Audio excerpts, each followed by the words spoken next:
अस्सलाम वालेकुम। मेरा नाम डॉक्टर मोहम्मद अली है और मैं ई शाफ़ी के प्लेटफॉर्म पे एज अ जनरल फिजिशियन काम कर रहा हूँ। आज हम जिस मसले के मुतल्लिक बात करेंगे वो एक बहुत कॉमन मसला है जिसका नाम ऑस्टियोपोरोसिस है।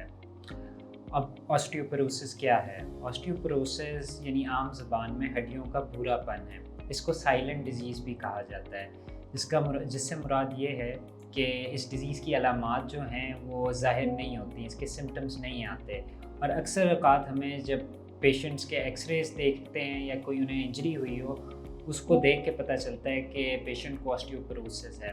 अब ये डिज़ीज़ किन लोगों में ज़्यादा पाया जाता है?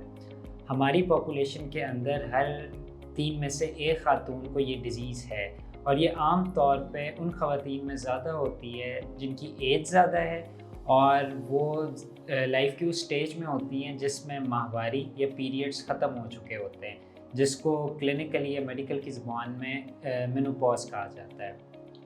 अब जैसे मैंने बताया कि ये ख़वातीन में कॉमन है, तो इसका ये मतलब नहीं है ये कि दूसरे मर्द हज़रात को नहीं हो सकती। जिन लोगों में विरासती तौर पे हड्डियों की कमज़ोरी है या उनको बहुत ज़्यादा फ्रैक्चर्स होते हैं, तो उनको भी इस चीज़ का ध्यान रखना चाहिए कि वो अपना पूरा डिटेल्ड एग्ज़ामिनेशन इस चीज़ के मुतल्लिक कराएँ। अब इस डिज़ीज़ के मुतल्लिक कैसे पता किया जा सकता है? एक बहुत ही स्पेसिफ़िक टेस्ट है जो ऑस्टियोपोरोसिस के लिए किया जाता है जिसको डेक्सा स्कैन कहते हैं।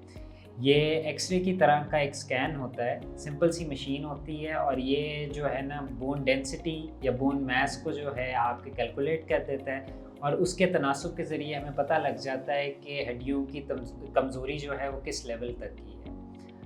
अब इस डिज़ीज़ से बचा कैसे जा सकता है? जैसे मैंने बताया ये ख़वातीन में कॉमन है, तो बहुत अर्ली एज से एक्सरसाइज़ को मामूल बनाना, अपनी डाइट का ख़्याल रखना, ख़ास तौर पे ऐसी एक्सरसाइज़ जिसमें कोई वेट आप इन्वॉल्व करें, कार्डियो और स्ट्रेंथ ट्रेनिंग करें, ये चीज़ें बहुत बेनिफिशियल साबित होती हैं। अगर आपकी यंग एज एक्टिव रही है और हेल्दी रही है, तो बहुत कम चांसेस हैं कि ओल्ड एज में आपको ये डिज़ीज़ होगा।